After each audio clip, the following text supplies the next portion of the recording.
Kazatompром's debut issue of Eurobonds cost a steer on the market, as so far the demand exceeds the supply by 8 times.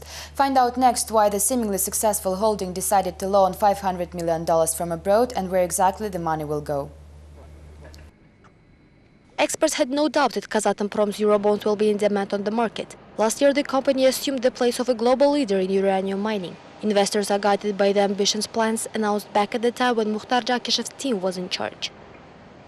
The company has ambitious plans to become the first uranium mining and processing enterprise in the world. This of course affects the assessments of investors, and today we see that Kazatomprom's results are among the best in Kazakhstan. At the end of 2008, Mukhtar Jakishev revealed at the government meeting the future plans of the company to become the #1 in the world, and not only in the raw materials extraction. Kazatomprom management has long strived for this, but then Jakishev was accused of embezzlement, and now his ideas can be used by anyone. The plans for major loans were first announced back in 2005, when there were plans to use $200 million worth of Eurobonds. These plans were later postponed, and now we see that they ultimately are being implemented. The former company's treasurer, Galim Nazarov, does not understand why the new leadership has issued securities, and there is no chance for creating a vertically integrated company. Kazatomprom has completely stopped making its output available on the market, and now the company is just a raw materials appendage. The strategic direction set up and almost reached by Jakishev was framed in the form of the memorandums of understanding. Some special banks issued the company low-interest rate loans at the maximum of 3%. The current issue of Eurobonds will raise the figure to 6.25%. The holdings leadership is yet to explain why the expensive money is needed. The work is almost complete and we are at the final stages. I think we will officially announce this in the near future. The real state of Kazatomprom's affairs can be learned only after looking through the company's financial documents, which are obviously hard to come by. The holding also does not talk about any new programs which can be sponsored with the borrowed money. It is, however, clear that there will always be someone interested in spending these funds, especially since the only leader who could control the effectiveness of investments is imprisoned due to some unintelligible accusations. Since Tuesday evening, the Zhambyl region of Kazakhstan no longer receives water from the Kirov Dam, located on the territory of Kyrgyzstan. Moreover, the Chumysh waterworks facility that supplies the river Chu is dry as well. So far, Kazakhstan has no information on the reasons the water supply was cut off. The government intends to resolve the issue using diplomatic ties. To another possible water-related scandal, Kazakh MP Kamal Burkhanov calls the Caspian coast states to ally against Iran. This idea was voiced on Wednesday during the Almaty's conference Kazakhstan Global Security Challenges. Kazakh MP Kamal Burkhanov proposed all the coastal states to team up against Iran on the matter of dividing the Caspian Sea. The deputy believes that the border issue should be approached in accordance with the common practice.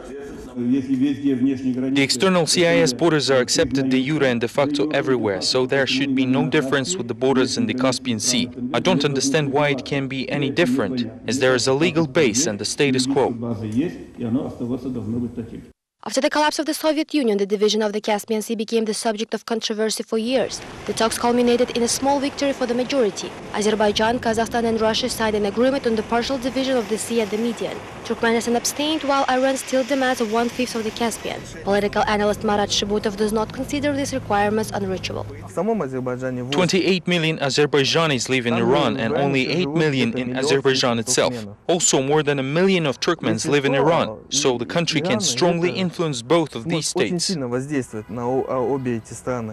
Experts are rather surprised by the position of Kazakhstan. Until now, Astana was very diplomatic on this matter, although the recent categorical statement of the MPs show that perhaps a new change in Kazakhstan's geopolitical orientation might happen soon. Indeed, without the finalized division of the Caspian Sea, there will be no secure transportation of resources with global importance. The parliament proposes to officially introduce the Remembrance Day for the victims of the Great Famine of the 1930s. It is likely the tragedy will be marked annually on May 31st. Find out more from the next report. Kazakh MP Aldan Smailov proposes to declare May 31st as the National Day of Remembrance for the famine victims of 1930s. The deputy said that his colleagues from the European Parliament have recently adopted a resolution designed to make sure the tragedy is well remembered by people throughout the CIS. Citing demographic data, Kazakh parliamentarians claim that more than 2 million people died in the 30s in Kazakhstan. Many like to think this is a tragedy that never happened in the human history, but truth is, the Communist Party and Bolshevik leaders at the time deliberately caused the famine. For already 13 years, May 31st is marked in Kazakhstan as a Remembrance Day for the victims of political repressions. The MPs believe that the date can be also used for remembering the famine victims. However, not everyone agrees with this proposal. This is a tragedy of a totally different scale. It is indeed also a repression, but by taking away food from the population or taking away all the cattle from the nomadic societies like Kazakhs, the authorities doom the people to the extermination. Still, in any case, this should not be confused with the genocide. The MPs note that they do not want to politicize the famine, but will not stay silent as well. The Parliamentary Assembly of the Council of Europe has recognized the Stalinists as responsible for the mass starvation in the 1930s. Russia and Ukraine already marked the day officially. According to deputies, Kazakhstan should follow. There's not to simply follow a guide, but actually touch and even try on personal belongings of the former head of the Kazakh Soviet Republic. From now on, any visitors in the Museum of the Communist Party, First Secretary Dinmuhamed Kunayev can sit behind his desk, try on his clothes, touch his weapons, or light a cigarette using his favorite lighter. The vast collection of numerous gifts presented by leaders of other countries and party colleagues are also available on display. This dagger is a gift from Nazarbayev. Look at these inscriptions. DAK stands for Kunayev, while NAN stands for Nazarbayev. Nowadays, when museums are not very popular, their staffs have to come up with innovations to attract visitors. The campaign "Touch it with your hands" was launched without any additional concerns. Some exhibits are fine after spending centuries in the ground, so we're sure nothing will happen to our collection if people will touch it. Even a serious scientific basis was created specifically to support the campaign. The initiative appeared to be interesting for Russian and European museums. We have a memorial museum of a historical person. Why cannot we let anyone to touch Kunayev's lighter or try on his hat?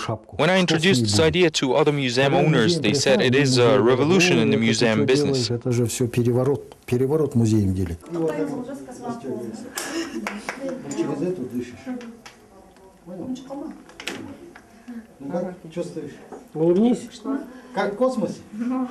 Every visitor is met with an individual approach, but the absolute priority is given to children. We